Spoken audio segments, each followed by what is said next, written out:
Perfeito. Então, dando continuidade à nossa aula, nosso objetivo, né, não é simplesmente tratar a respeito da constituição de uma administradora de bens, né, que nem nós estamos vendo. A gente está vendo que a gente está trabalhando uma ideia de planejamento sucessório, que pode ser para um planejamento de uma sucessão no momento que a pessoa não estiver mais aí, mas também uma forma de planejamento já no dia a dia, no agora, uma questão tributária no desde já, né? E dependendo da situação, pode ser que seja realmente interessante a constituição da empresa. Agora, dependendo do caso, pode ser que não seja interessante. E é por isso que a gente justamente falou a respeito do testamento. Né? Pode ser que, às vezes, a quantidade de bens seja uma quantidade muito pequena e a pessoa fale assim, beleza, eu tenho uma parte que é a parte que é devida dos meus filhos, que é legítima, mas eu quero destinar lá um bem que eu tenho para um familiar meu que sempre me auxiliou, né, alguém que desde o começo da minha vida me deu um suporte e uma forma de agradecimento. Então, não vou prejudicar de forma nenhuma minha esposa, meus filhos, mas é uma forma que eu quero fazer um testamento. Então, você não precisa constituir uma administradora de bens para fazer um planejamento para o dia que você não estiver mais aí. Dependendo do caso, vai ser uma situação de testamento. Esse assunto da sucessão é muito importante, que nem a gente falou antes do intervalo, porque eu não posso dispor, né, a ideia de dispor, né, de transferir os meus bens sem o consentimento dos meus filhos. Fazer uma pausa para que vocês entendam.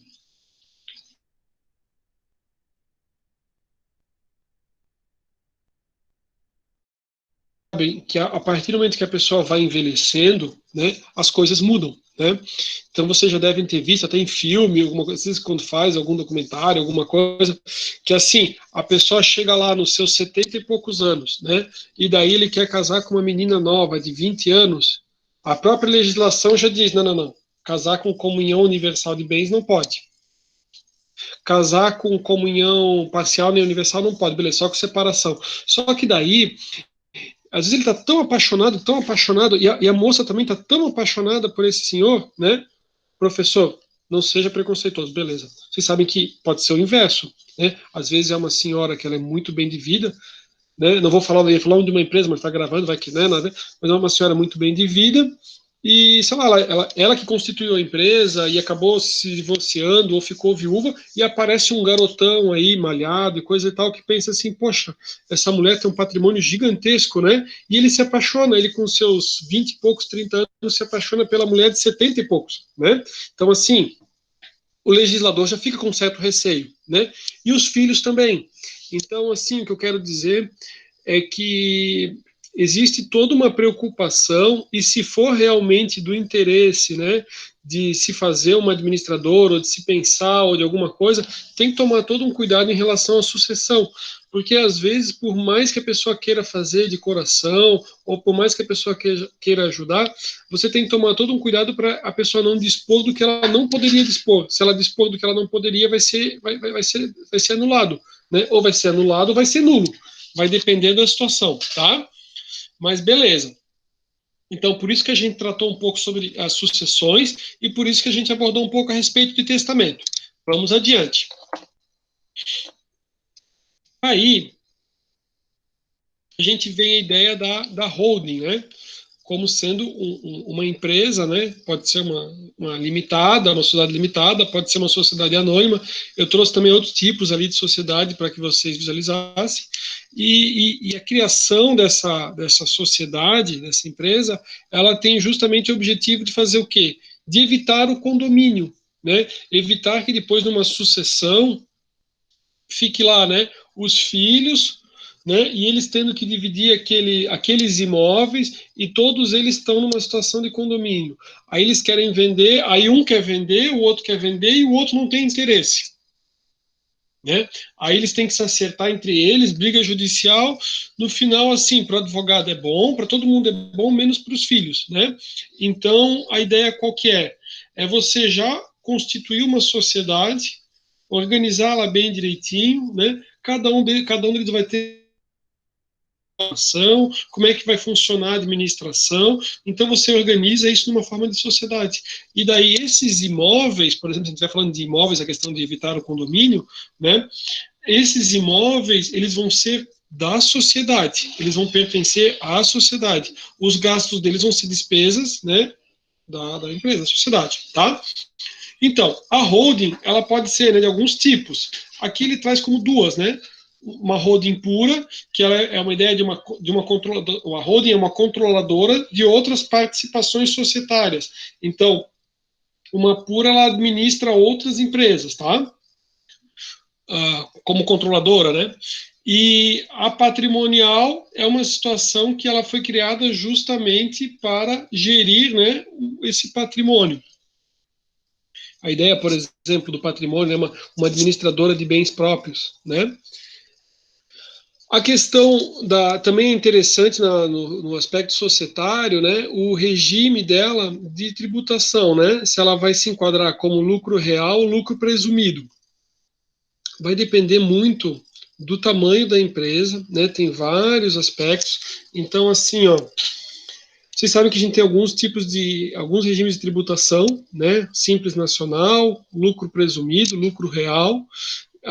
O lucro real, se a empresa, né, ela for, vai ter uma série de critérios. Então, tipo assim, ó, se a empresa for muito grande, ela é obrigada a se enquadrar no lucro real. Fundos de investimento é lucro real. A gente falou isso na semana passada. A distribuidora corretora de valores mobiliários é lucro real. Por quê? A empresa, quando o governo ele tem interesse de saber a respeito da movimentação, tem uma preocupação também em relação assim, ó, aqueles investidores ou quem investe para ter um melhor controle, a empresa é lucro real, né? O lucro presumido, vantagens e desvantagens, né? Lucro presumido, a empresa não tem que ter uma preocupação tão grande com cada uma das despesas para daí apurar o lucro. Então, assim, lucro real vai exigir uma série muito maior de controles, né? Acompanhamento, então gera um custo maior né, ela estar no lucro real. Só que a vantagem do lucro real é assim, teve lucro, vai pagar imposto de renda e contribuição social. Não teve lucro, não paga. No caso da administradora de bens, geralmente elas têm lucro, né?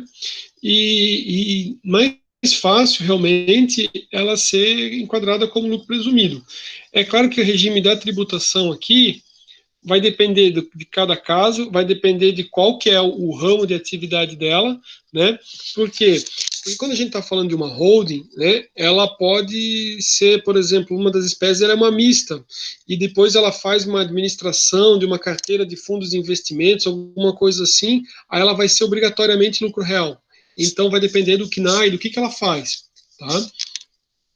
De uma forma mais ampla, trocando uma ideia com vocês, a maioria das administradoras de bens, elas são limitadas, né, e elas são lucro presumido, tá? Então, constituída em vida ou imposta por testamento, a forma de constituição dela, com reserva de usufruto, a gente já falou o que é o usufruto, ou classes de ações com poderes distintos, né, que quando a gente está falando de uma SA, então, daí você tem vários tipos de ações, e daí o que pode, não pode fazer as diversas classes, né? E também uma preocupação aqui em regulação da atuação dos sócios em acordo de acionistas ou cotistas. Aí você faz, porque daí o que é? Criar uma administradora de bens e às vezes proteger os próprios sócios, né? Às vezes os sócios, você tem assim aquele filho que é muito maravilhoso, que ele aparentemente vai fazer tudo de bom para a empresa, e você tem aquele que pode ser que no futuro não, né? Mas que nesse momento atual, assim, se você der 10 mil, ele torra tudo, se você der 100, ele vai torrar, e se você der 1 milhão para o cara dá fim do dinheiro. Tive o caso de uma pessoa que ele comentou comigo assim, de um irmão dele, e meio irmão, né? E quando a mãe faleceu, ele falou: Ó, tentei fazer de tudo, a gente colocou para ele receber, ele era menor, né? Menor de 21, para ele receber a aposentadoria, era uma aposentadoria boa. Aí, como era meio irmão, ele chamou esse meio irmão e falou assim: Ó, vou fazer o seguinte. Cara, tipo, era jovem, né? Tinha acabado sim, tinha 17 anos, eu acho. Ele falou: Ó, vou fazer o seguinte, a gente vai dar um jeito, vou comprar uma casa para ti, né? Não posso fazer assim tanto, mas vou comprar uma casa, assim, assim, assado. Pô, bem legal, o cara contando a história, né? Ele falou: Mas é uma casa simples, né? Aí ele pegou e depositou na conta, então, desse meio-irmão a entrada. Aí, e daí eles foram atrás do imóvel e tudo mais. Quando, em pouco tempo, tá, pessoal? Quando ele falou assim, ó, a gente precisa ir no cartório, né, e precisa assinar a documentação, e ele tinha dado, sei lá, tipo uns 50 mil para entrada. Quando chegou na hora da entrada, esse irmão já tinha comprado moto, já tinha comprado relógio, pulseira de ouro, dado pulseira e tinha queimado 50 mil, né? Aí ele falou, ó, cara, agora tu dá um jeito de juntar o dinheiro de novo para mim conseguir fazer de novo, tentar te ajudar, né? Mas assim, ó, é uma questão de momento de cada um, de maturidade. Então, às vezes, a administradora de bens, ela é constituída justamente por causa disso, né? Uma forma de proteger ali o próprio sócio, que às vezes ele pode ser meio novinho, e daí o cara vai queimar o dinheiro. Então, assim, ó, para quê? Para que ele não possa vender os bens, para que ele não possa dispor, né?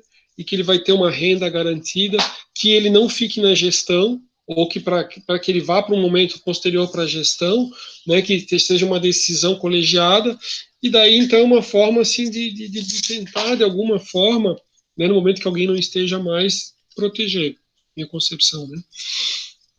E a concepção de quem está constituindo a sociedade, ele que vai estipular, né? Se ele colocar uma cláusula muito absurda, provavelmente o outro vai tentar buscar com o advogado derrubar, né? Se for bem feitinho e não. Por isso que a ideia o que é? A gente vai ver um passo a passo aqui e é tentar de comum acordo, né? Então, quando você tem um familiar, pai, mãe, ou os pais, né, tentando de alguma forma te auxiliar, ou às vezes você é um familiar que também quer te colocar numa sociedade dessas, né, é uma oportunidade bem bacana, né. Beleza, vamos adiante. Ah, desculpa. Aí aqui alguns tipos societários, vocês já tiveram aula sobre os tipos societários. Isso aqui eu peguei porque era de uma apresentação, que era de um escritório, né, falando sobre planejamento. Aí eu peguei e trouxe aqui, então, traz os diversos tipos de sociedade, a limitada, contrato social, né, responsabilidade limitada, sociedade anônima. Aqui ele traz a situação da empresa individual de responsabilidade limitada, como sendo, digamos, é uma empresa, né, não dá para dizer que é uma sociedade, né, mas é uma empresa unipessoal, né, uma única pessoa lá que é o dirigente do negócio. E a sociedade simples e pura, que é relacionada à prestação de serviço, né? O que a gente vai ver na prática são as limitadas e as sociedades anônimas, né? Aqui, a empresa individual de responsabilidade limitada, ela seria um caso, daria, né? Mas o que acontece é assim, ó, a gente vai ver ali nos passos, de forma geral, quem constitui, né, são os pais, e depois eles vão transferir essas cotas ou essas ações para os filhos, tá? Isso é os passos ali. Num dos passos ali do escritório, ele mostra o passo a passo, ele mostra, ó, a gente vai fazer a constituição da sociedade, depois a gente faz uma alteração contratual, tá? Aí tem dois termos que eu não sei se vocês sabiam ou conheciam, que é tag along e drag along. Já tinham ouvido falar? Tag along e drag along? Não? Trouxe aqui para vocês, tá? Ninguém respondeu, mas eu já respondi aqui. Então tá. Aí aqui a questão dos acordos, né? Tem esse tag along e drag along que eu falei para vocês, né? Uma cláusula, vou explicar o que é essa cláusula. Outra cláusula, né, que pode ser colocada é justamente o direito ou mencionada, né, a questão do direito de preferência, como é que vai funcionar o direito de preferência. Então, assim, na hora que alguém quiser vender, os sócios eles têm preferência.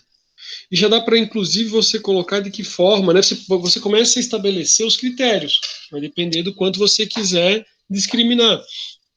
Mas você pode estipular, por exemplo, assim, ó, que se um dos sócios quiser vender para o irmão, e você já estipular um determinado prazo, eles não vão discutir, não, mas eu quero receber à vista, eu quero receber. Você já pode estipular ali de que forma que vai funcionar numa possibilidade de uma venda ali das cotas ou das ações de um para outro, né? A administração a quem cabe é uma administração de fora, esse administrador ele necessariamente tem que ser um sócio ou não, né? São coisas que você vai pensando ao longo desse processo, né?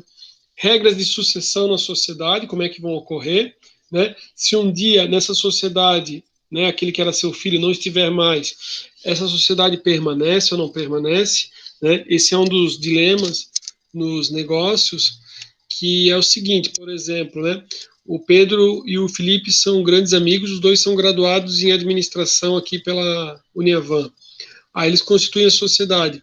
Só que às vezes pode ser que um dos cônjuges deles, né, não tenha vocação ali para o negócio. Imagine se acontece alguma coisa que os dois não estejam mais e vão assumir os cônjuges.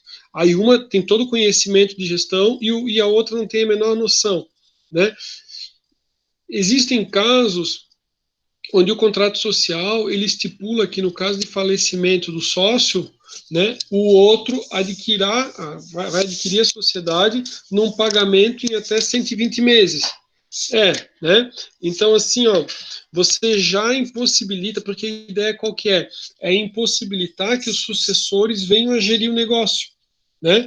Então, tipo assim, os dois se dão super bem, mas um fala assim, cara, mas tipo assim, se um dia que tiver que ser o cônjuge, né? Não quero, por quê? Porque aqui os dois pegam juntos, os dois estão fazendo o negócio crescer.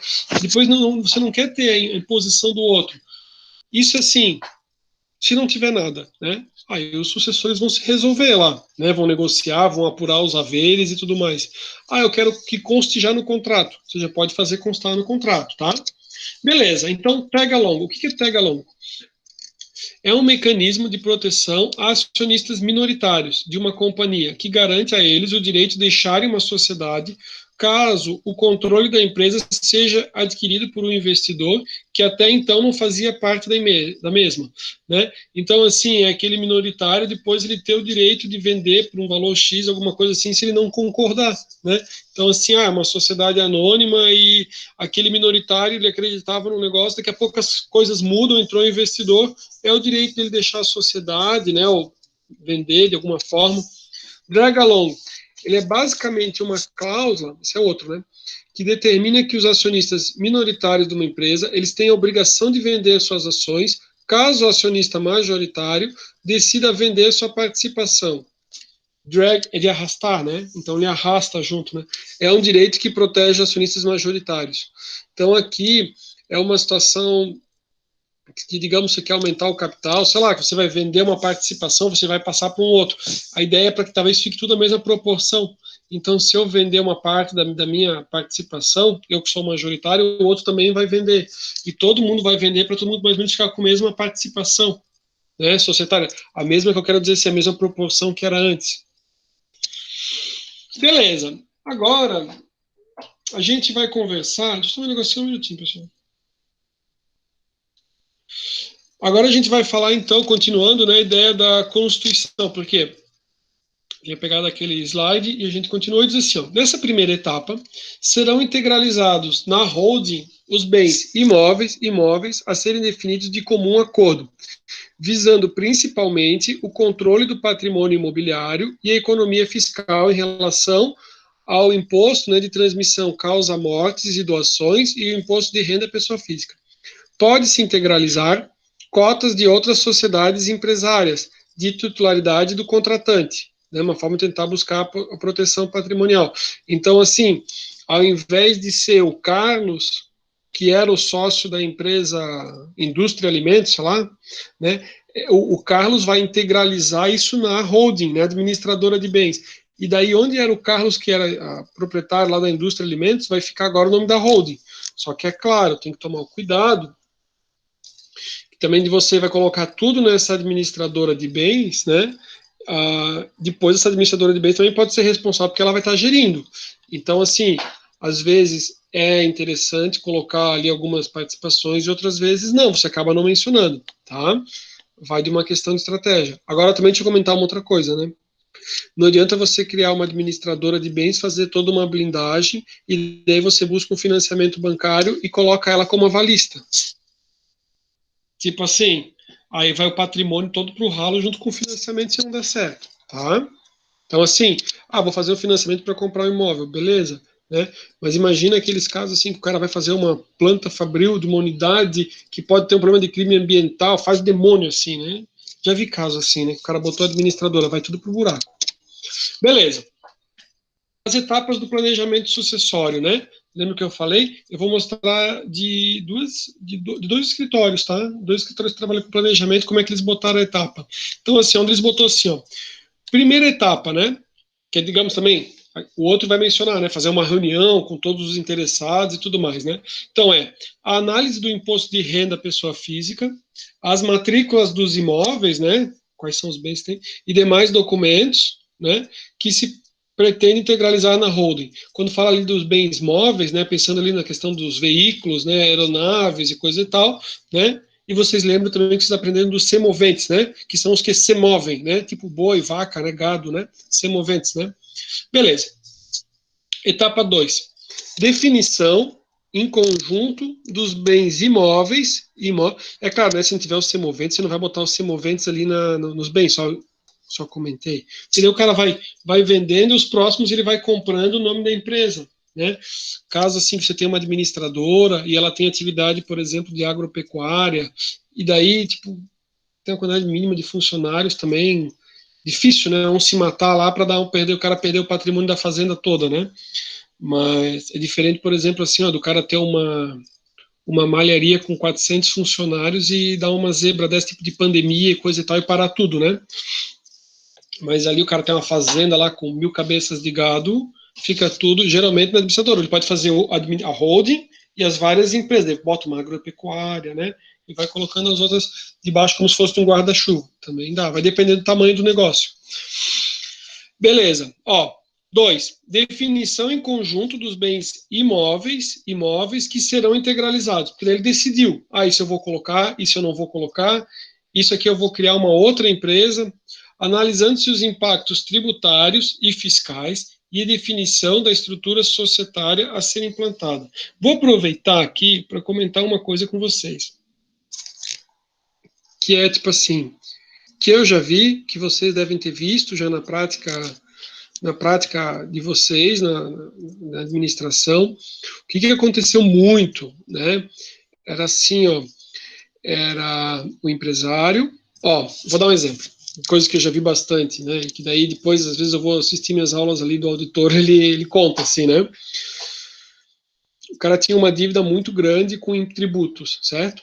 O valor do refis, quando ele faz aquele parcelamento, refinanciamento, ele é um percentual do faturamento.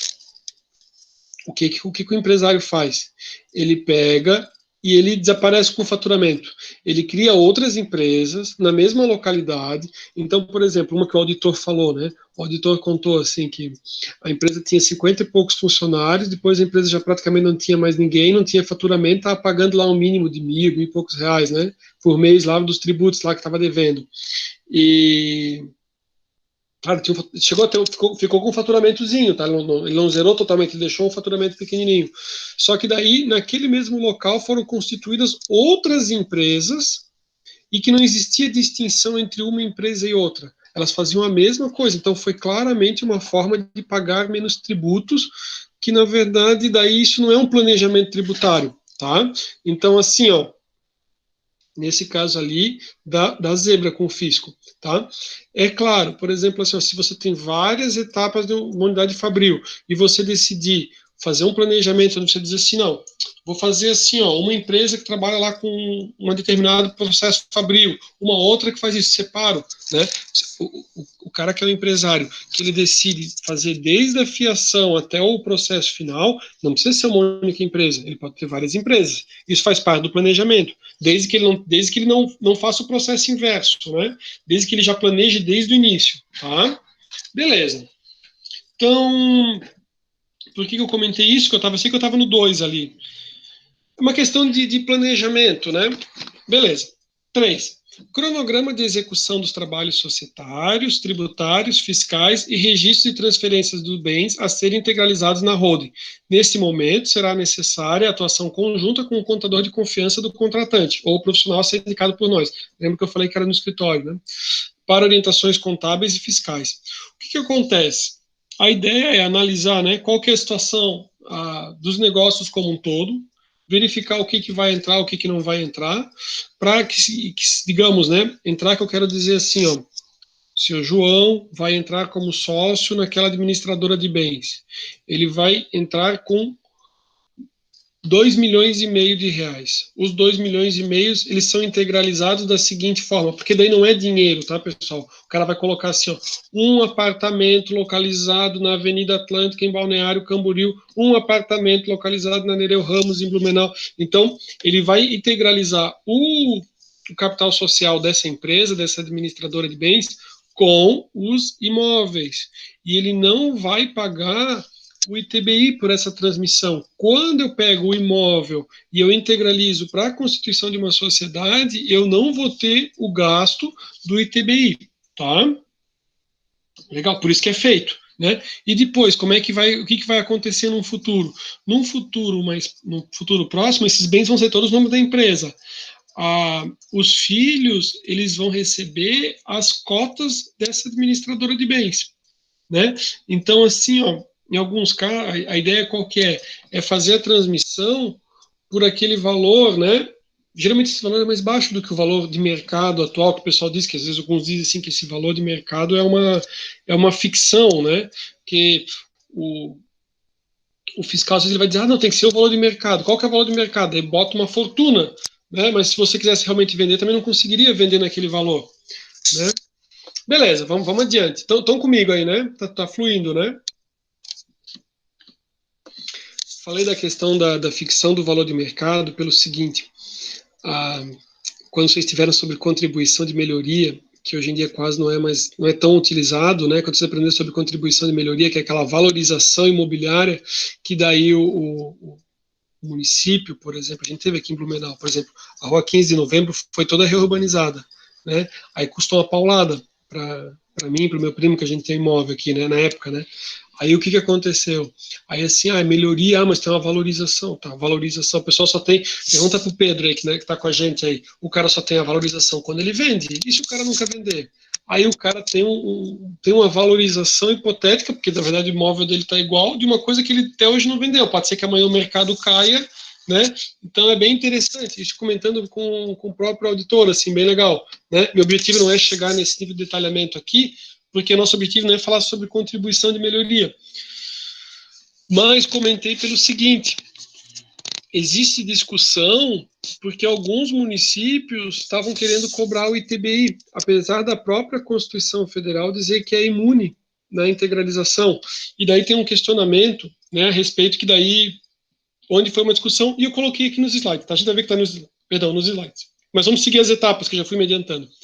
Etapa 1, 2 e 3, seguindo, né, etapa 4, início da execução dos trabalhos. Após a finalização, né, será elaborado o instrumento de doação ou cessão onerosa das cotas aos terceiros. Então, aqui a gente está vendo passo a passo que alguns escritórios de advocacia, eles têm como feito como passo, né? Então, o seu João lá, ele constituiu a sociedade e essa constituição, ele trouxe os bens imóveis, né, bens imóveis, carros, tudo, para a sociedade.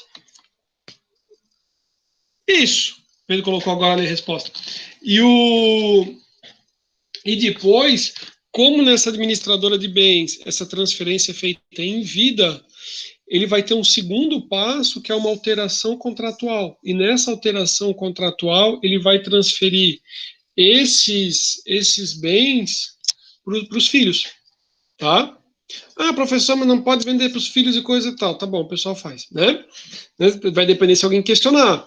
E também, lembrando o seguinte, que foi logo no comecinho, né?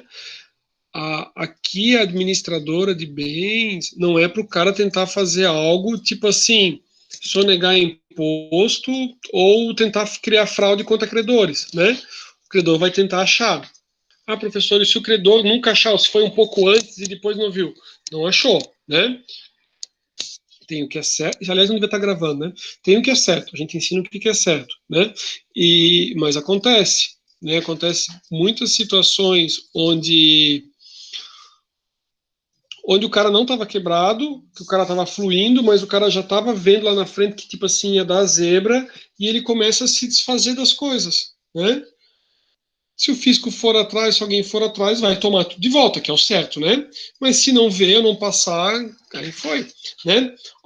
Quer ver o nome de uma pessoa conhecida? Aliás, tá gravando, né? Eu vou comentar, mas já que é coisa, né?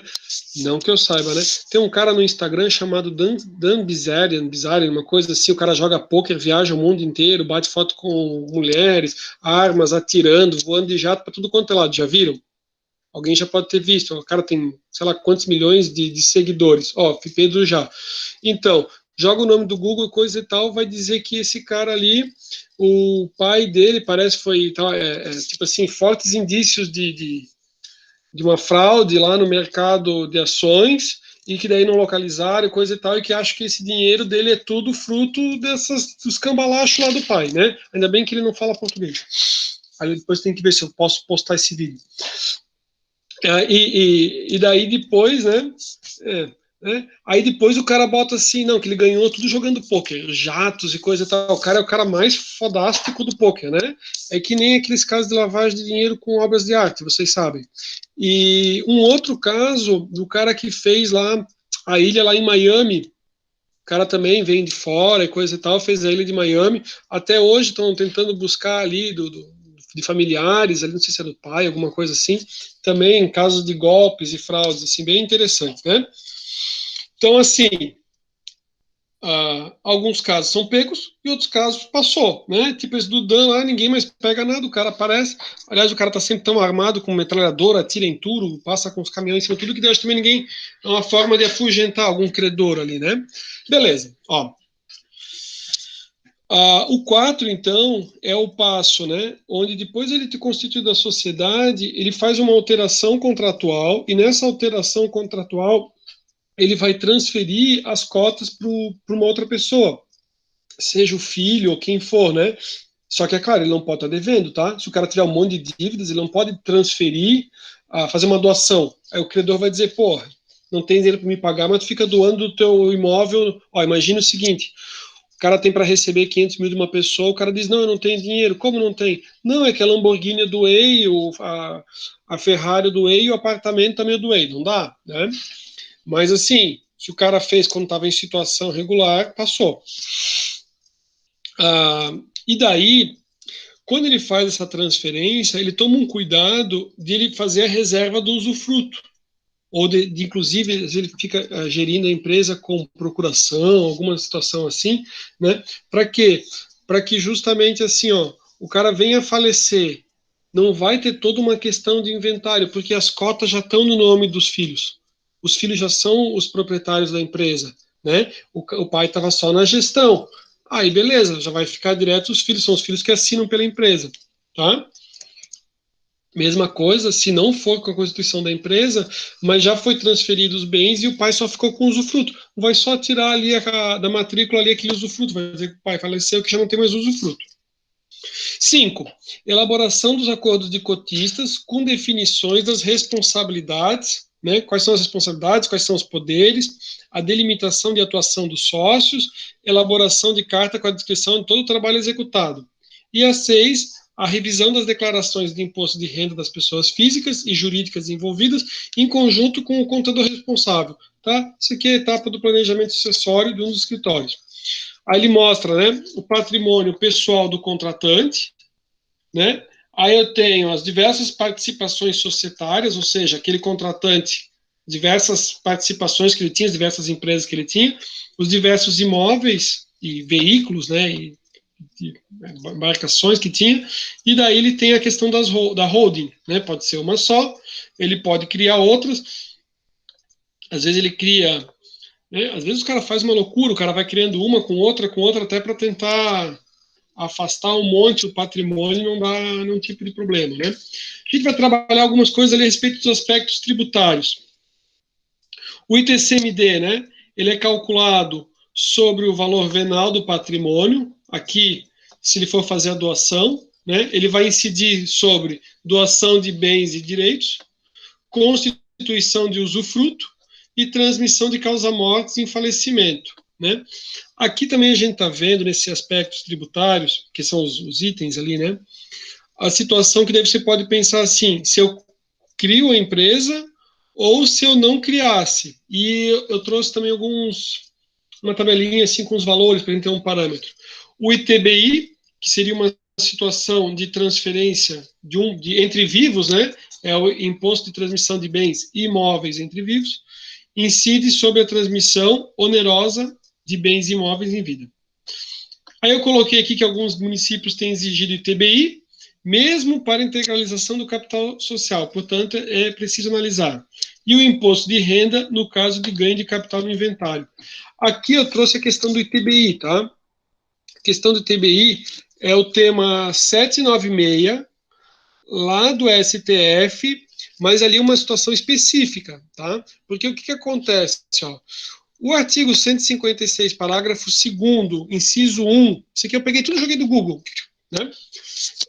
Ele vai dizer o seguinte, ó, a Constituição Federal dispõe que o ITBI não incide na integralização dos imóveis do capital de pessoa jurídica que não tenha por atividade preponderante a venda, locação, arrendamento mercantil de imóveis, né?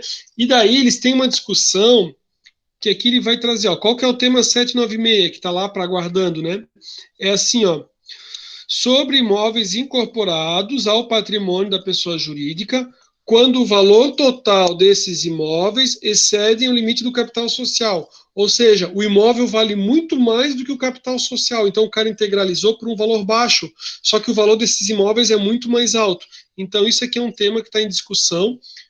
Trouxe pelo seguinte, não vou perguntar para ninguém em prova qual que é o tema, qual que não é o tema, o que tá e tudo mais.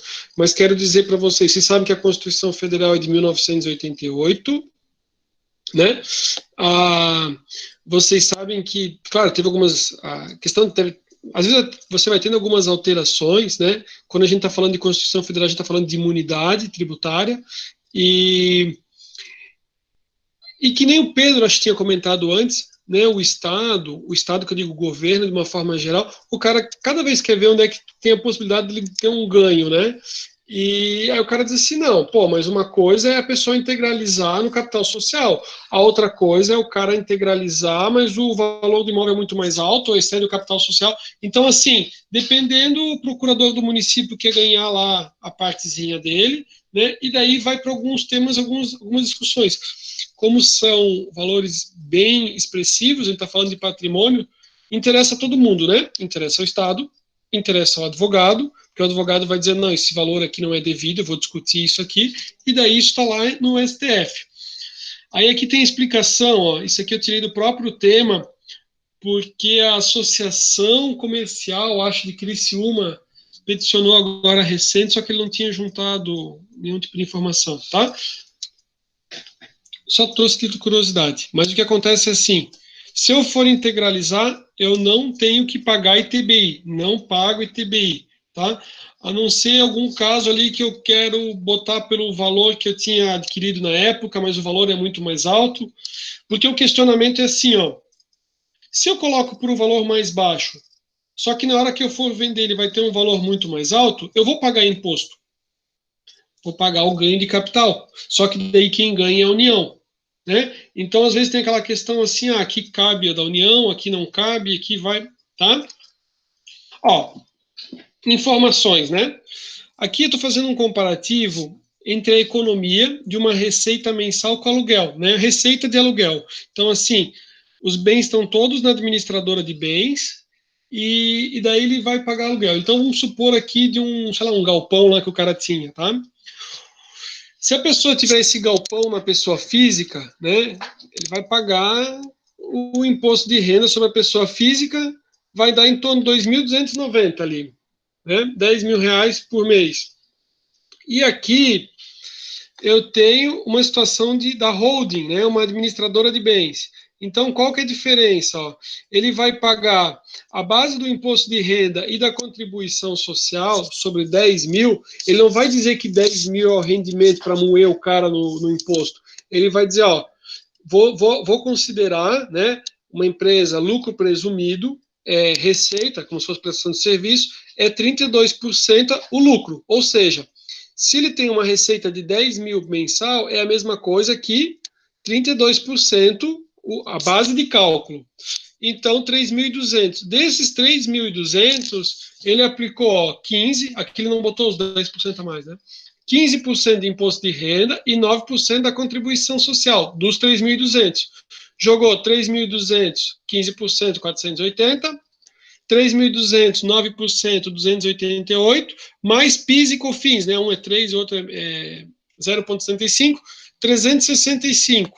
Ou seja, ao invés de ele se lascar na pessoa física, ele vai, né? Vai ser tudo na pessoa jurídica e vai dar em termos de impostos ali, né? Ou de tributos, né? Melhor, né, por causa do PIS e COFINS, 1.133. Então, qual que é a lógica? A lógica é assim, ó, se eu tenho a empresa, eu consigo lançar, às vezes eu tenho a questão das despesas, eu consigo ter esse dinheiro, depois eu vou comprar um outro imóvel, quem vai comprar o imóvel já é a própria holding, né, a própria administradora de bens, e o negócio vai fluindo e eu vou pagando menos.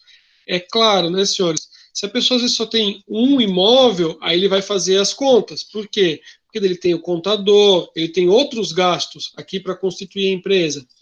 Né, se ele tem um imóvelzinho só, aí vai ser interessante verificar a partir de quando começa a valer a pena. Só tem um único imóvel e esse único imóvel é utilizado para residência, não vai ser locado, daí o cara vai dizer, não, daí não vale a pena. Né? Agora, o objetivo é criar uma série de imóveis, esses imóveis vão gerando depois renda, ou até compra e venda desses imóveis, né, vai valer a pena a empresa. Eu trouxe para vocês, deixa eu ver onde é que está aqui. Quando a gente falou sobre imposto de renda, deixa eu ver se está aqui. Não, aqui é TCMD. Deixa eu fechar então isso aqui. Eu trouxe não, porque não está aqui, não trouxe coisa nenhuma, né? Porque não está aqui. Google Meet, esse aqui, não, não, não tenho. Eu vou abrir aqui com vocês. Algo que eu acho que eu não tinha trazido, mas vocês conseguem fazer assim, quer ver? Ó, calculador imposto de renda pessoa física 2020. Eu acho que quando a gente foi falar sobre imposto de renda, acho que não sei se aquela aula era gravada ou como é que foi, acho que não, né? Ó, você consegue vir aqui, ó, o próprio site da Receita.fazenda, tá? E ele tem uma calculadora onde você consegue fazer a simulação da alíquota efetiva, né? Então você coloca quanto que é o rendimento, ó, e ele vai dizer quanto é que seria a alíquota, né? É claro, o que acontece? Às vezes o cara já está nos 27,5 porque o cara já tem uma renda, né? Mais o aluguel, mais não sei o que, vai aumentar. Mas aqui o cara consegue botar, ó, rendimento, ó, 10 mil, ou sei lá, 20 mil, o cara vai ter 20 mil. Ó, dá um tab. Aí, é claro, se ele for empregado, ele vai colocar todos os dados aqui de previdência. Ó. Mas se ele tiver uma renda de 20 mil, ó, aí ele vai fazer as faixas, ó. Vocês devem estar visualizando, né? Primeira faixa, até 1903, alíquota zero. Lembra que a gente falou do ITCMD? O imposto de renda é a mesma coisa. Uma primeira faixa, ele vai pagar zero. Depois, a segunda faixa, ele vai pagar 7,5. E daí tem aquelas deduções. Então, assim, ó, 20 mil vai dar uma alíquota efetiva de 23,15. E sobre 20 mil, ele vai pagar na pessoa física 4.630. Tá? Então, assim, 20 mil reais por mês. Dos 20 mil que o cara ganha de aluguel, né? Praticamente um quarto, né? Dos 20, ele deixou 5 lá só para o imposto de renda para o governo. Então a ideia qual que é? Ele constituir, ó, eu botei calculadora imposto de renda pessoa física, tá? Calculadora IRPF 2020. Tá? E a correção ali do imposto de renda, eu acho que a última foi, que eu tinha comentado uma vez com vocês, acho que a última foi em 2015, que eles alteraram os valores ali. Beleza. Então a gente viu aqui um exemplo de simulação, a diferença entre pessoa física e empresa, né? Pelo lucro presumido, né? Daria uma alíquota aqui de 11,33. Vamos adiante.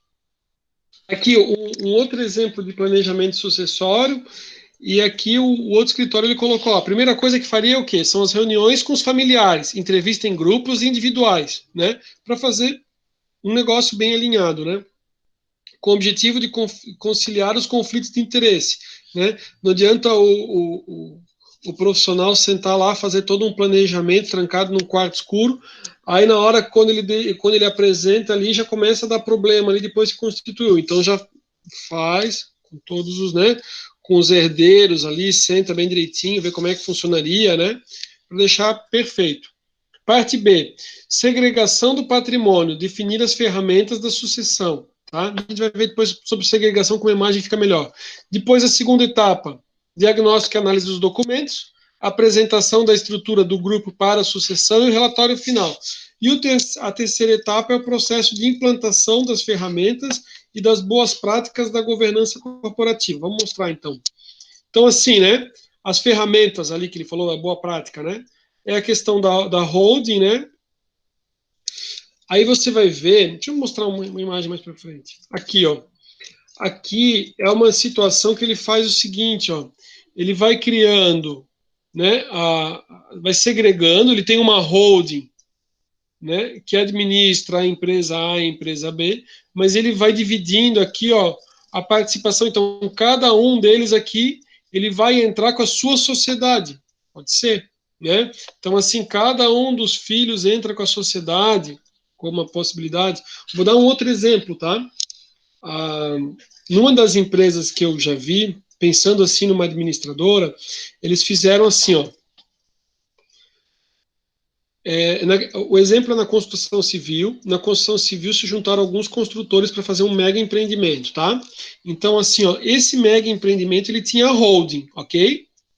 Dessa holding tinha os sócios, só que os sócios não eram os construtores.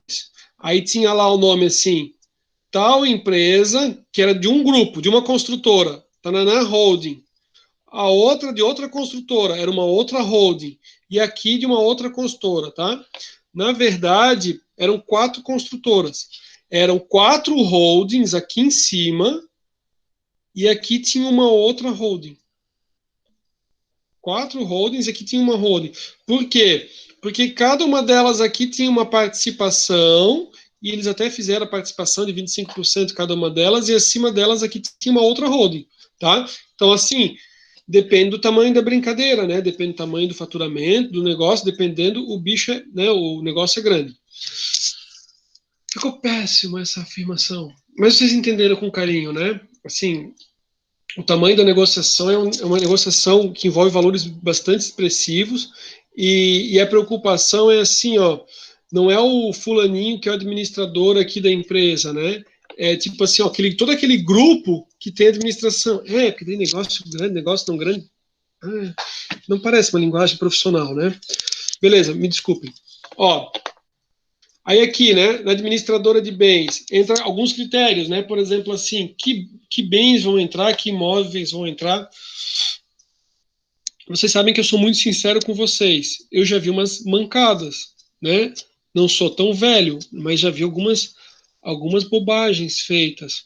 Assim, ó, o cara colocou todos os nomes, todos os bens nos nomes da holding, tá? Isso aqui é onde boa parte dos advogados também não sabe, né? Como eu já vi a bobagem acontecer, posso dizer para vocês, o cara colocou todos os bens na holding. Lembra que eu falei que não podia dar a holding como garantia? Deu, né? Deu a holding garantia. Aí, o pobre coitado morava no imóvel, só que o imóvel era da empresa. Aí não tem bem de família. Não tem como o cara dizer assim, não, olha, não é bem não é IPTU, não é nada. O cara vai dizer, não, você deu o imóvel em garantia, essa casa está no nome da empresa. E o cara perdeu a casa, tá? Não teve santo. Por quê? Porque foi dado em garantia a droga da administradora de bens, tá? Aí não tem bem de família. Vocês sabem, o cara tem um único imóvel lá, o bem de família, ninguém nunca vai tirar ele da casa dele, a não ser que ele assine como avalista também, né, do imóvel, mas senão ele nunca perderia a casa, a não ser que fosse por uma dívida de condomínio, uma dívida de IPTU ou uma dívida trabalhista referente ao próprio imóvel, mas senão, aí nesse caso, ele deveria ter deixado aquele bem como sendo bem de família e jamais perderia a casa, tá? Perdeu, tá? Por isso que eu digo assim, quando você vai ter um contato com a pessoa, você também tem que ter consciência assim que às vezes o cara pode ser muito burro, né, e fazer umas merda muito grandes, desculpa dizer, né, e prejudicar todo um planejamento que você fala assim, ó, fiz aqui direito, né, aí o cara vai lá e faz uma lambança, né, o professor era advogado do caso? Não, né, mas era com pessoas da família, via acontecer, né, e é que O cara, quando é empreendedor, vocês estão tendo a disciplina de empreendedorismo, né? O cara, quando é empreendedor, o cara chega num patamar que o cara é inabalável, invencível, 10 vezes mais, não sei o quê, não sei o quê, só que ele vai envelhecendo e às vezes uma decisão que ele podia antes tomar, que era uma decisão tão boa, às vezes o cara começa a ficar mais velhinho e ele começa a perder um pouco de noção de mercado. E daí ele botou. Vocês sabem, vocês conhecem o cara do Wise Up, de outras empresas, né? O cara, quando aposta, ele aposta todas as fichas. Então, quando ele sobe muito. Sobe, né, em escala ali geométrica, né?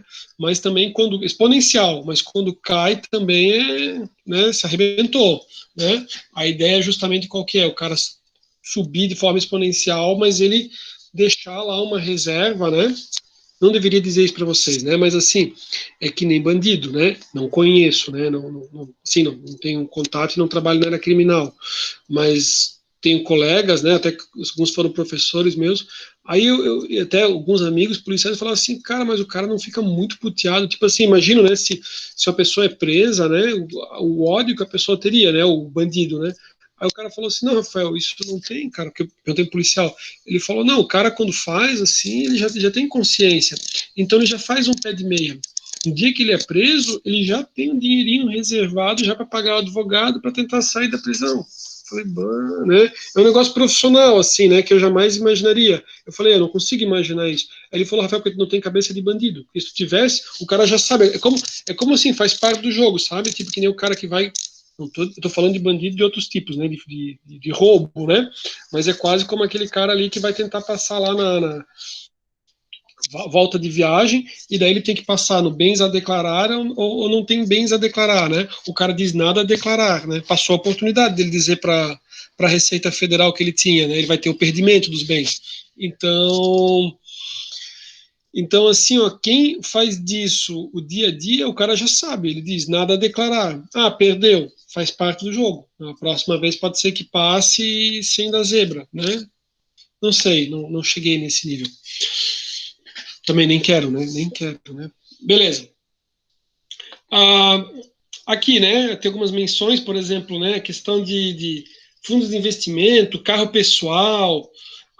Aqui é o seguinte, ó, o que acontece? Quando a empresa é tributada no lucro real, ela pode lançar o que ela quiser. Eu não sei se isso foi comentado com vocês, né? Algumas coisas eu vou aprendendo com o tempo. Por exemplo, assim, ó, eu tenho uma empresa. Se eu quiser dar uma passagem para o meu diretor passar um mês lá em Paris, eu faço o que eu quiser da minha empresa. Eu boto o cara para ficar um mês lá em Paris, levar a equipe toda, todo mundo ficar passeando lá. Ou todo mundo ir para Disney ou para qualquer lugar. Eu posso fazer o que eu quiser da minha empresa, ok? A empresa é tributada no lucro real. E calculo meu lucro contábil. Tudo perfeito. Só que o auditor da Receita, ele entende o seguinte, ó, tudo que está relacionado com a finalidade do seu negócio, você pode abater do imposto, você vai deduzir, ok? Ok. Só que assim, ó, você pegar todo o seu lucro e torrar com um negócio que não tem nada a ver com a finalidade da sua empresa, a Receita Federal diz assim, não, esse valor não. Você quer pagar, quer baixar do lucro contábil, beleza, pode fazer. Só que para fins do imposto de renda a gente não aceita.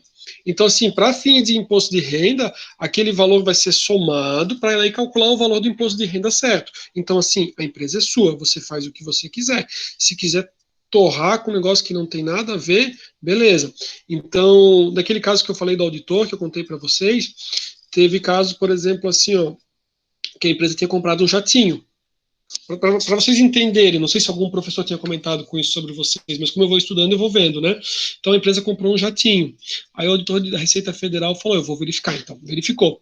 Aí o auditor da Receita Federal descobriu o seguinte: que o jatinho ele foi comprado e ele foi utilizado assim, ó, as viagens eram para locais que a empresa tinha interesse, era uma empresa farmacêutica, que a empresa tinha interesse de desenvolver, de fomentar ou de criar uma filial, e foram as pesquisas. Beleza, então pode comprar o jatinho? Pode. Foi tudo deduzido e coisa e tal, os gastos com a aeronave? Sim, beleza. Tá? Agora, assim, ó, se a empresa decidir comprar um jatinho para a família do dono da empresa ficar passeando e coisa e tal, pode a Receita Federal dizer assim, ó, não. Esse valor aqui de dedução eu não vou considerar. Pode adicionar esse valor aqui para fins do cálculo do imposto de renda. Tá? Sabiam disso? Vocês sabiam disso? Já tinham ouvido falar sobre isso? Não sabia, né? O Pedro também.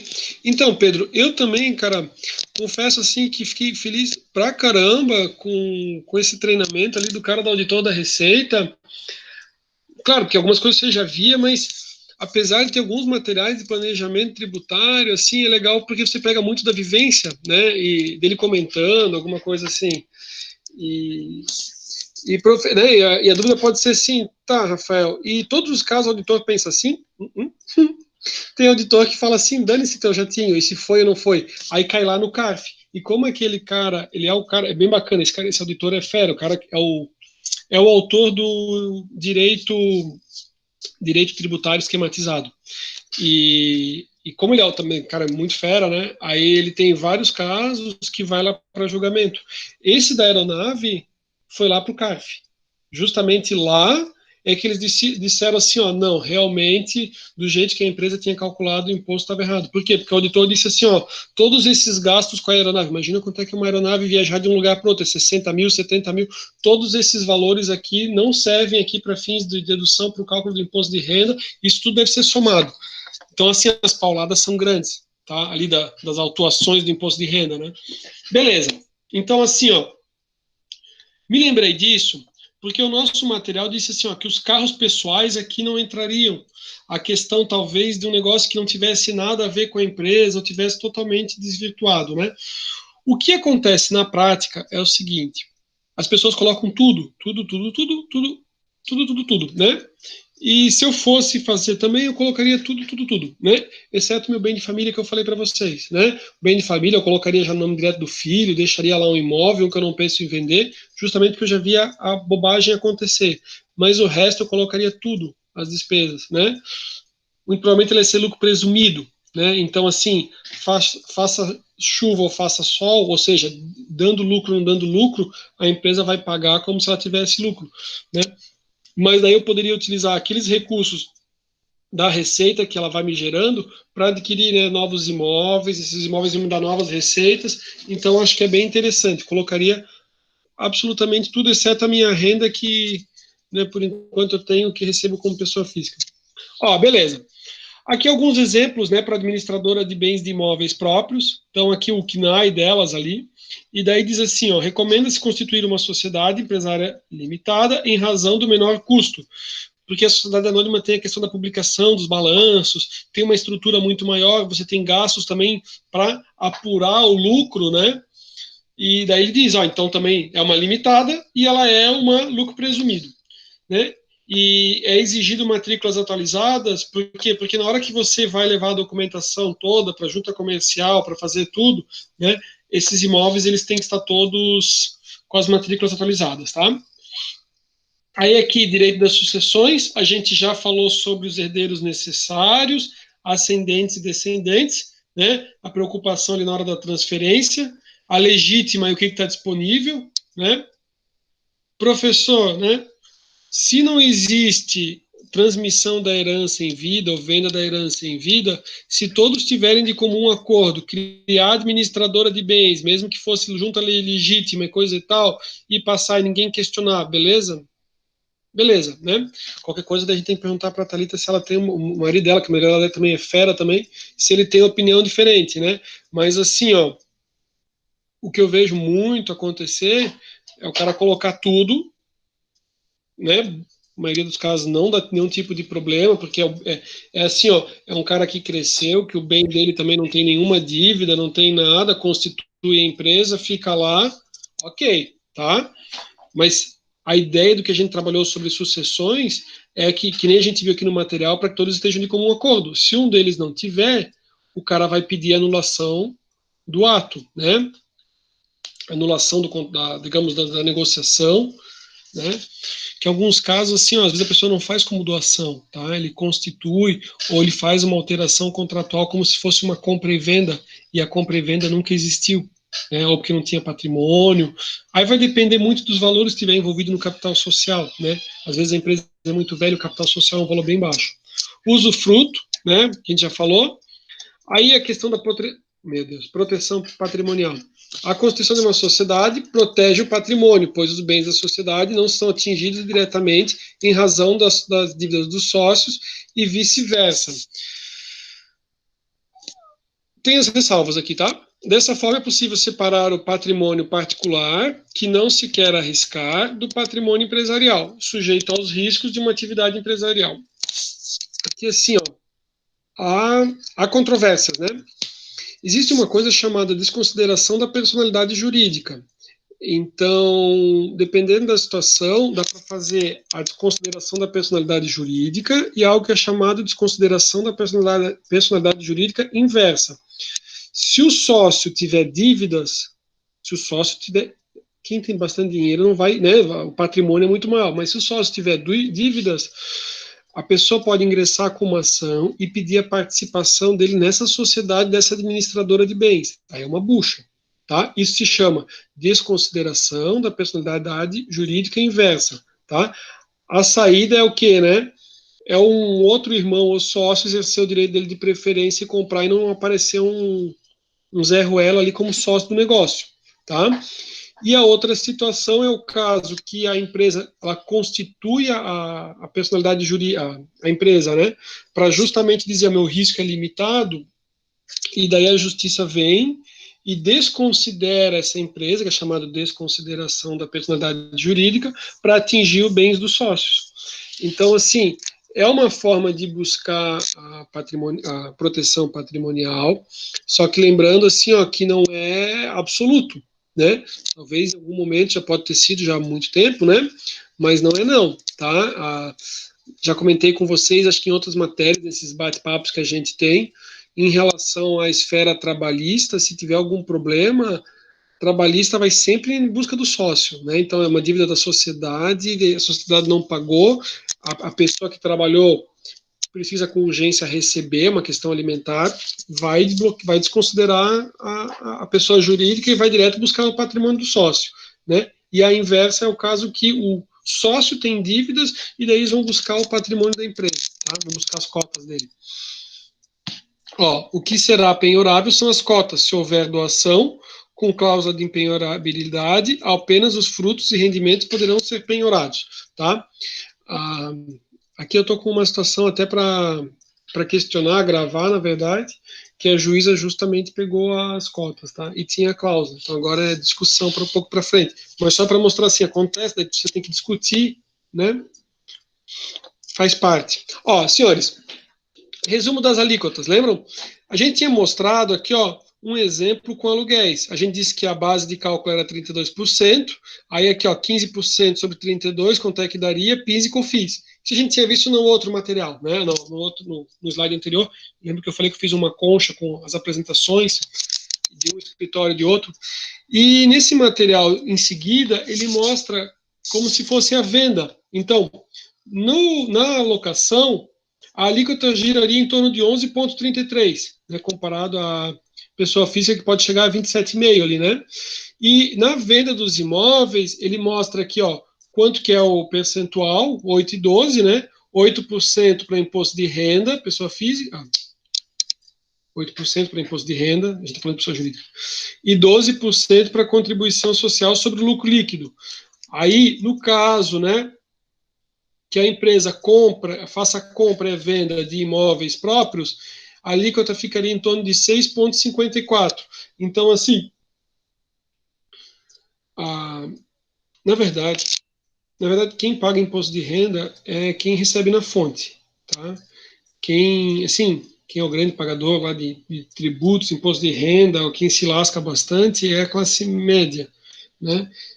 Passado isso, quem tem um pouco mais de patrimônio, capital e tudo mais, vai levar tudo para a pessoa jurídica e que depois quem vai girar aqui é a pessoa jurídica e ela vai tendo retorno. Isso vocês devem ter visto vários programas de televisão, aí eles falam assim, porque o imposto é só sobre a classe média, é só sobre o pobre, o rico devia também pagar imposto de renda. Aí eu acho que eu já comentei com vocês, né? A gente vive num mundo globalizado. Quando você quer tributar os grandes empresários ou as grandes fortunas, motivo pelo qual a gente nunca até hoje não tem, né? A gente tem, só que ele não foi regulamentado, né? O imposto sobre grandes fortunas, você tem a possibilidade, por exemplo, né? Eu comentei, não sei se foi com a turma de vocês, eu comentei que eu acho que a minha esposa, aí minha esposa falou, não, mas o Mark Zuckerberg lá do Facebook, ele mora em Singapura, não é só aquele sócio lá dele que entregou o green card e disse que não queria mais, queria morar em Singapura. Inclusive, parece que a esposa do Mark Zuckerberg, ela é de Singapura, né? Uma coisa assim. De origem asiática. E que lá você tem um paraíso fiscal. Então, assim, se você quiser tributar ali as grandes fortunas, o cara vai embora, que é o caso de Mônaco, né? O que acontece? A pessoa, o Mônaco é um paraíso fiscal, então a pessoa fixa, né, o seu domicílio em Mônaco, e daí todos os rendimentos e tudo mais, né, vão para Mônaco. A ideia do imposto de renda, imagino que vocês saibam, é o seguinte: é onde a pessoa tem domicílio. Então, por exemplo, se um francês ele tem domicílio no Brasil, ele deveria pegar aquela renda que ele tem de aluguel, né? Assim, ó, é assim que deveria acontecer, né? Mas assim, ó, o francês mora no Brasil, ele deixou o imóvel dele na França, ele recebe lá 3 mil euros, né? 3 mil euros, quanto é que tá o euro? Nem sei quanto é que tá o euro, né?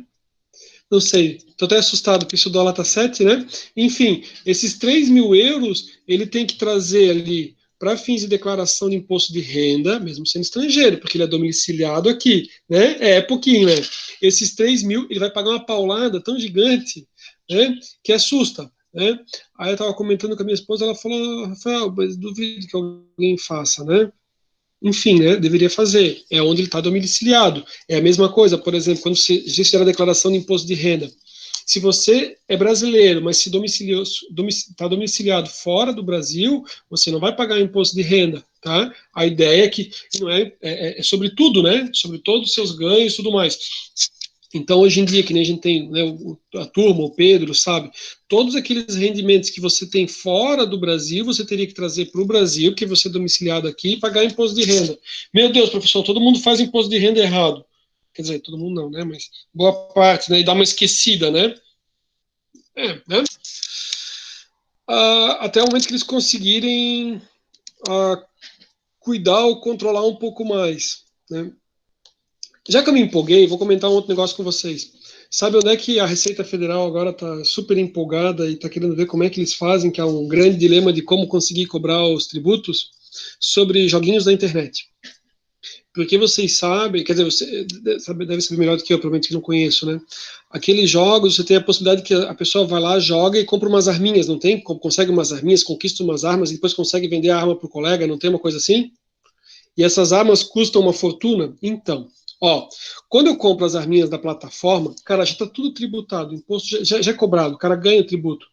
Só que assim, ó, quando um particular vende para outro particular e ele tenta cobrar lá e receber em criptomoedas, né? A Receita Federal está em cima, eles estão querendo ver como é que, né? Porque é difícil a brincadeira. Como é que você consegue verificar? Se transitar pela conta corrente, você consegue ver. Aí o cara vai dizer assim, ó, porque é imposto sobre a renda. O cara foi lá e vendeu uma arminha, ganhou 20 mil, 30 mil, não sei. Não sei, o cara falou um valor alto, né? Não tenho nem ideia, não conheço esses jogos. Mas se o cara vende vida, vende não sei o que um conquistou, escudo, sei lá. Né? Isso é um assunto de trabalho de graduação em direito, na área tributária. Beleza, assim, temas, né, para trabalho. Falamos então a respeito da alíquota, bem interessante. A gente viu que uma administradora de bens imóveis próprios é bem interessante quando a gente começa a visualizar aqui, né? Aqui estou mostrando para vocês a ideia, né? É um balanço patrimonial e como é que ele ficaria, né? Então, assim, ó, os bens que são para compra e venda, eles vão entrar em estoque, porque eles você vai comprar e vender, né? A legislação, ela diz que a quantidade de certidões que eu tenho que apresentar quando a empresa trabalha com compra e venda, ela é menor. Não trouxe aqui os artigos, tá? Mas na hora que eu vou lançar isso contabilmente, esse imóvel que eu vou comprar para vender, ele vai entrar aqui no meu ativo circulante estoque. Aquele imóvel que eu vou comprar, que eu não penso em vender de forma alguma, ele vai lá para imobilizado, né? Perdão, ele vai aqui para o não circulante, para investimentos, e o que é para uso próprio aqui, para, né, bens para uso próprio lá no imobilizado. E se não, ele entra aqui como investimentos, bens para aluguel, tá? Bem interessante, né? É diferente porque aqui a gente está falando de uma administradora de bens próprios. Então, a atividade dela é, né, locação de imóveis próprios, que está aqui, locação de imóveis próprios, e venda, né, compra e venda de imóveis, né? Ela vai comprar e vender os imóveis. Né? Aqui trouxe algumas informações. Aqui só para trocar uma ideia, né? Ele traz assim, ó, a partir do momento que você tiver lá administradora de bens, você tem uma preocupação, né, com você sempre mandar a DIMOB, né, que vai fazer a contabilidade, né? Mas você tem a preocupação ali de quem comprou, de quem vendeu e tudo mais, não é só a questão do imposto de renda, né? Você vai ter o envio dos SPEDs, né, toda a certificação, aquele certificado digital para mandar. Esse certificado digital foi a contabilidade que acaba mandando, ali é uma obrigação acessória, né? Registro ali na Secovi, né? A ideia, tipo assim, da construção civil. E contribuição sindical patronal, né? Segundo o STF, ela é facultativa, né? Aí vai dependendo do que ela vai se enquadrar, dependendo, eles acabam colocando como, já vi a contabilidade colocando como consultoria ou assessoria, tipo como se fosse um outro tipo de assessoria e vai para uma contribuição lá, tá? Contrato de comodato, né? Imóveis ali de imobilizado, ou seja, os imóveis onde vai ficar um familiar e esse familiar não vai ser cobrado a locação dele, né? Então aqui é uma preocupação, não pela, acho que a empresa para deixar organizada, mas para aquele que está morando no imóvel, para nunca ser questionado ou cobrado nenhum tipo de aluguel, né? Eu já vi na prática acontecer simplesmente sem documento nenhum, como se o imóvel tivesse vazio, né? Em vez de ter um contrato comodato. Contrato comodato, né, é bom para aquele que está lá no imóvel para não ter a preocupação. Né? Para a empresa também é bom, se a gente for pensar, já que está falando de vários sócios, uma situação onde depois alguém pode questionar ali em relação ao estado de conservação do imóvel, algumas alterações, então deixa tudo bem organizado, né? Depende do tamanho da família. Processo de legalização, vai entrar a ideia do instrumento societário para organizar e deixar constituir a empresa, né? Então, tá me acompanhando? Tá tranquilo? Tá legal a aula, sim, ou tá cansativo? Ou deram uma cansada agora? Tá indo? Beleza, beleza. Tá de boa, tranquilo, beleza. Então tá. Eu só queria saber que deu uma cansada, agora preciso saber que o pessoal tá no mesmo ritmo, empolgado, deu uma tranquilidade. Beleza. Ó, então tá, vamos continuar mais um pouco. Lembra que eu falei, eu pensei, ainda vai sobrar um tempão, né? Segunda ainda estamos no pico, beleza? É isso mesmo. Ó, então a gente vai falar um pouco, e aqui ele vai mostrar um pouco a respeito do contrato social, alguns slides. Não vou trazer o contrato em si, mas só para ter uma base, né? Então, assim, ó, contrato social, né? A ideia de quem vão ser os sócios, a qualificação deles. Porque lembrando assim, ó, o que eu estou trazendo aqui para vocês, né? Eu fiz um compilado.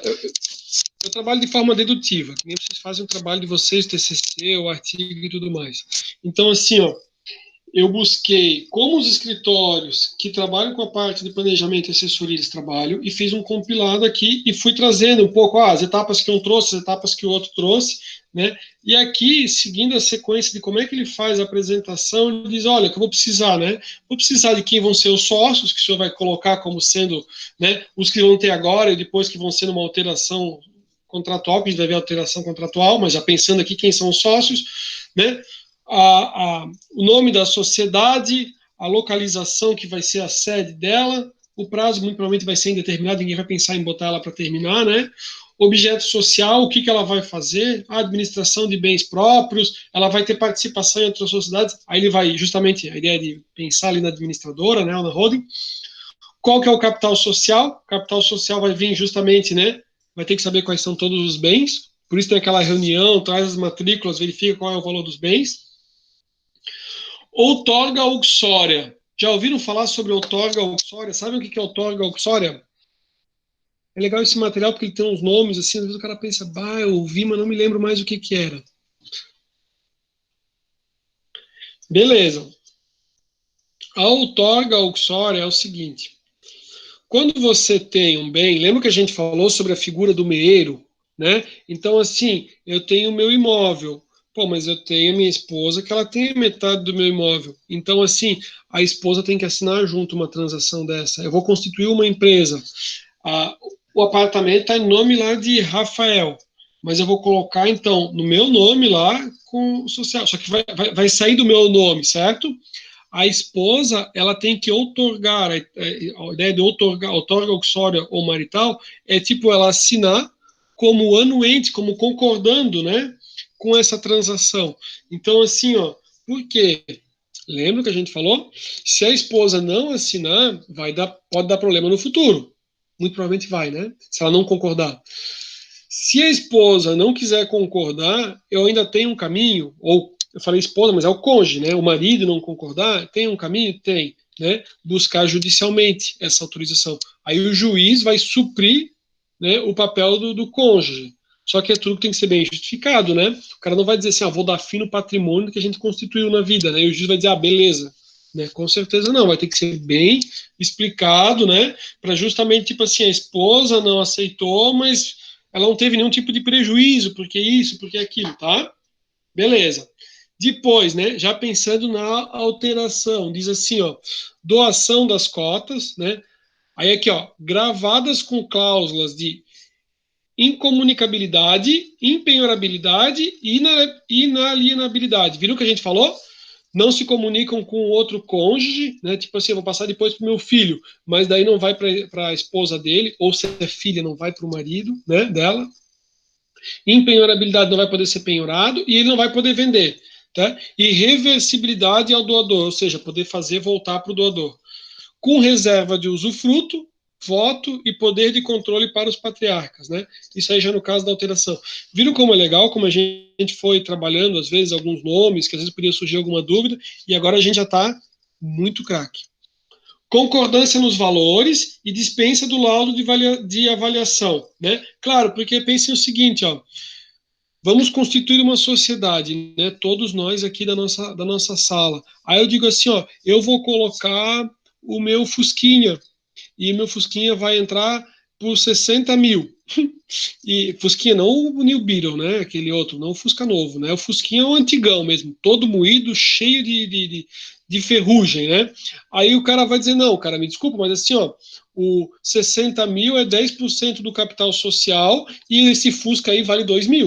Tipo, ah, vai tomar banho, né? Então a ideia é justamente, né, para mim não ter que ter um laudo de avaliação, né, eu já coloco que todos concordaram com aqueles valores, tá? Claro que não vai ter esse fusquinha, né?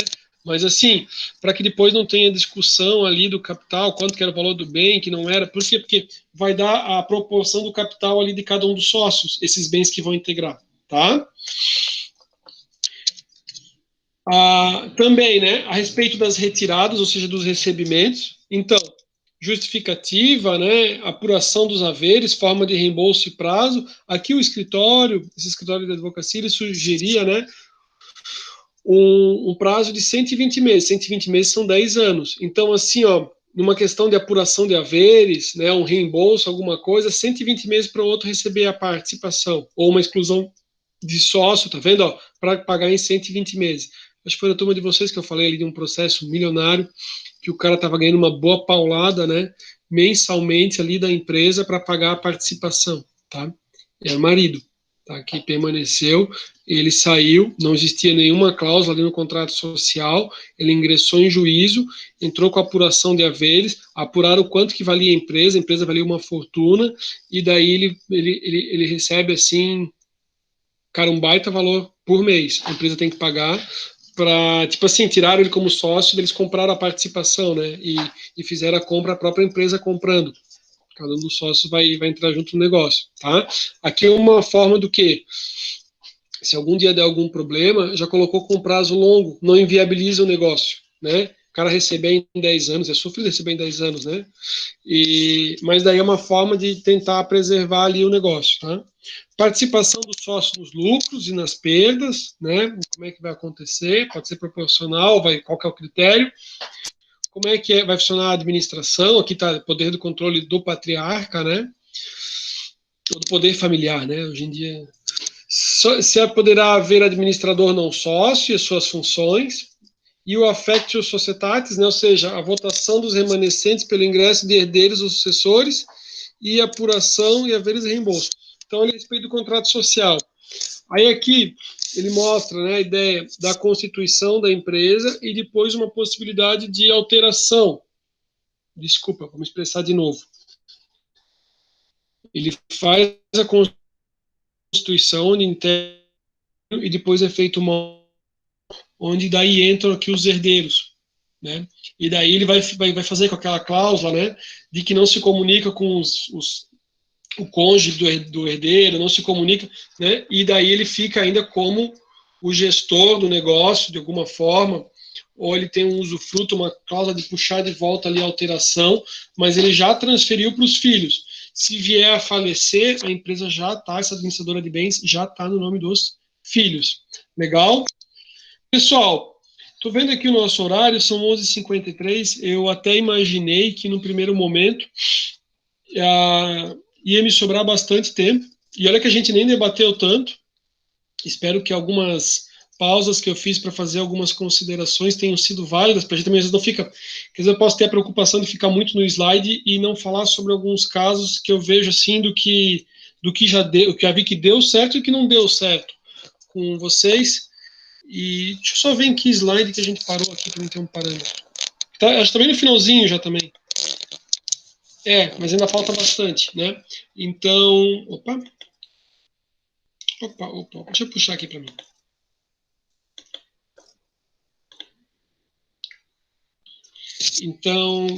Então assim, ó, a gente foi até esse ponto, eu até num primeiro momento eu pensei, cara, acho que será que vai me sobrar tempo, será que não vai? E eu não tinha noção das pausas que eu queria fazer, como é que ia, ou até das dúvidas que poderiam surgir, né, em relação à sucessão, em relação a testamento, inventário, alguma coisa assim.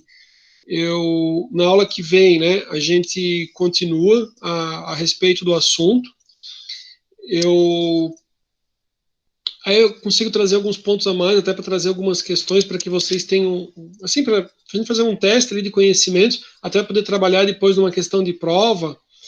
E queria saber se vocês acharam interessante o assunto, era um dos assuntos que a gente tinha comentado, e não sei se, né, como é que vocês pensaram, algumas dúvidas que vocês têm, se quiserem até passar alguma dúvida, a gente já pode até pensar para trabalhar na aula que vem. Então tá, pessoal. Eu vou. Que bom, fico feliz. Fico feliz que é válido, até para a gente trocar uma ideia. Quando tenho trabalhado, eu tenho feito assim, ó.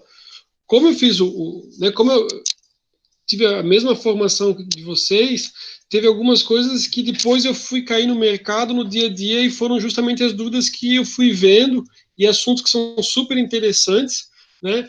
Como é que você vai pensar, por exemplo, assim, um administrador, uma administradora de bens, e o cara fala assim, tá, nunca ouvi falar, né?